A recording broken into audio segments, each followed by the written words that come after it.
Embryogenesis. This is the last topic of this chapter, reproduction in organism, page number 15 NCERT. Now, what is embryogenesis? The process of development of embryo from the zygote is called embryogenesis. After formation, zygote undergoes embryogenesis. In the embryogenesis process, cell division takes place. Okay. In other words, we can say that in the embryogenesis, two processes are involved. First is cell division and second is cell differentiation. Cell division, तो आपको सभी को पता है two types of cell division present, mitosis and meiosis. But in embryogenesis process, only mitotic division takes place because of these type of division responsible for development, responsible for growth of the embryo. Okay mitotic division growth और development के लिए responsible होता है because it increase the number of cells. Now second is cell differentiation. So what is the meaning of cell differentiation? Cell differentiation, it means formation of different types based on whether the development of the zygote takes place outside or inside the body of the female partner. Female partner की body में development zygote का कहाँ हुआ है, outside या inside. इस आधार पर हम एनिमल को टू कैटेगरी में डिवाइड करते हैं. First is oviparous and second is viviparous. Oviparous it means the animal in which development of zygote takes place outside. The female partner are called oviparous.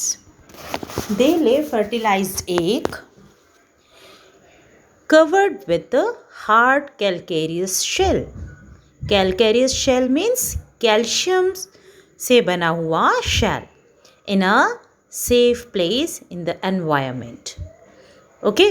आप सभी जानते हैं जो रेप्टाइल्स होते हैं, जो बर्ड्स होती हैं, वो अपने जो एग्स हैं या कुछ एक्वाटिक एनिमल्स भी हैं जो अपने एग्स रिलीज़ करते हैं किसी सेफ बॉटम सरफेस पर, किसी सबस्ट्रेट पर, कोई नेस्ट में, या फिर होल करके बरो बनाकर वो अपने एग्स को रिलीज़ करते हैं फॉर द प्रोटेक्शन. ओके, जो एनिमीज़ हैं उनसे प्रोटेक्ट करने के लिए वो किसी सेफ प्लेस पे अपने एग्स को रिलीज़ करते हैं. Then after finishing the incubation period, young ones अपने शेल कवरिंग को ब्रेक करता है और आउटसाइड आ जाता है. जो ब्रेकिंग की प्रोसेस है शेल की, that is called hatching. Okay, look, these are reptiles pictures. They all are oviparous and all birds also oviparous. सभी बर्ड्स कैसे नेचर की होती हैं? ओविपेरस नेचर की होती हैं, मतलब दे ले fertilized egg. Okay, now next topic is viviparous. Viviparous, it means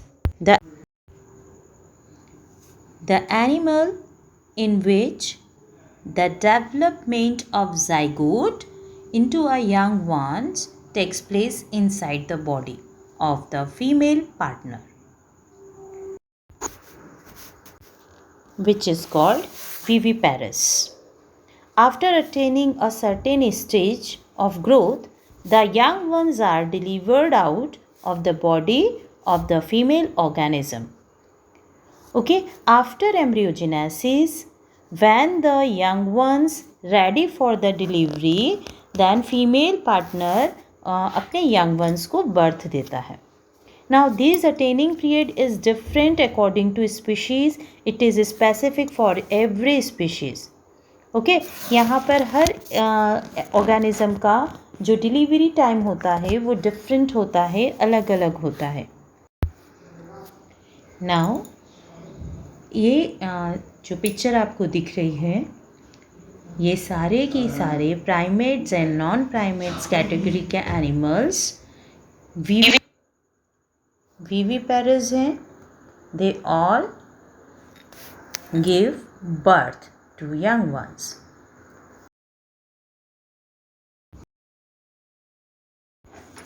next topic है हमारा reproduction in flowering plants.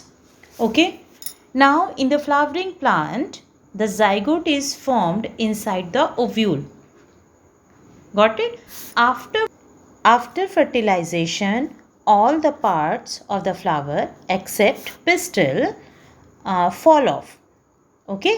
Pistol के अलावा सारे ही फ्लावर के पार्ट जो होते हैं वो क्या हो जाते हैं, गिर जाते हैं. In some plants such as tomato and brinjal, the sepals are persistent and remain attached to the developing fruits.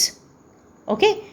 बहुत सारे ऐसे फ्रूट्स और आप देखते हैं, आपने टोमेटो को, ब्रिंजल को अपने घरों में देखा है, उसके ऊपर एक कैप लाइक मतलब सेपल्स ग्रीन कलर के इजीली अपीयर होते हैं, है ना. आप टोमेटो के देख सकते हैं, ब्रिंजल में जो उसका स्टॉक लगा होता है और उस पर ग्रीन लीव्स होती है, दे ऑल आर सेपल्स, है ना. Sepal it means first row of the flowers, that is called calyx, and each part of the calyx, that is called sepal.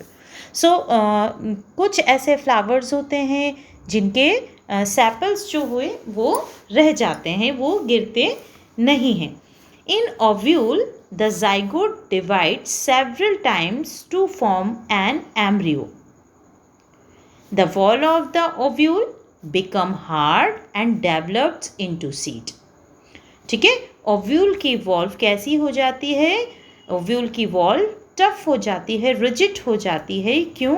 क्योंकि वो काय में कन्वर्ट हो जाएगी, डेवलपिंग सीड्स में. Now with this development the wall of the ovary also start to swell because of pulp deposition. आप सभी जानते हैं कि after fertilization, after syngamy, when the male gamete fused with the female cell it means egg cell, then fertilization take place, and after fertilization the wall of the ovary start to swell or pulp deposition. As a result, the ovary convert into fruit. Okay, ये question है कि आपको पता होना चाहिए कि आप कौन सा पार्ट फ्लावर का फ्रूट्स के फॉर्म में खाते हैं. ओके, तो ओवरी वो पार्ट है जो फ्रूट में कन्वर्ट होती है, which develop a thick wall called pericarp. Okay, it is a protective in function. When seeds mature they are dispersed. Under favorable conditions, these seeds germinates to produce new plants. Okay, जब favourable condition आती है तो हर seed एक नए plants को जन्म देता है. Okay, so today's topic is finished, reproduction in organism. If you have any doubt, any problem, please send your doubt questions on WhatsApp group. Thank you.